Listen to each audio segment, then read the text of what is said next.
انا ټول شکریا ادا کوم. زه د یونین کونسل ویلي وی سي اخترآباد سپیشلی وی سي ګلباغ او پاتخیلو مرګرو شکریا ادا کوم د تنظیم چې هغوی دونه ګڼ تعداد کې راغلي دي او ښه کار یې کړی دی او د دوی ډېره ډېره شکریا ډېره مهرباني. وروڼو څنګه چې امین خټک او لیاقت خان وویل پاک تاریخ زمونږ د شهید وطن آیات محمد خان شیرپو کلیزه به وي هغه به په هغه ورځ شهید شوی او په دغه ورځ باندې الیکشن هم دی د تنګي قوي عوامو راپاسو به او په دغه ورځ به موږ د شهید وینې ده د هغه قربانۍ لپاره هم په ډېرې راپاسه به انشاءالله ووټ لګوو.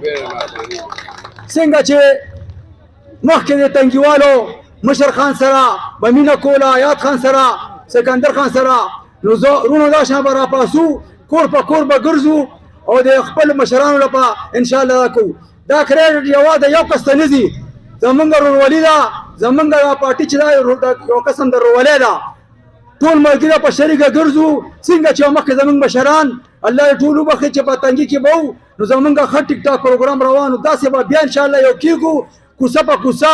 بازار کې هم ګرځو او دا ټول خلک په دې پیو که د علاقې نه چا کار کړی دی که ترقۍ کار شوی دی او زمونږ مشر جناب آفتاب احمد خان شیرپو او سکندر خان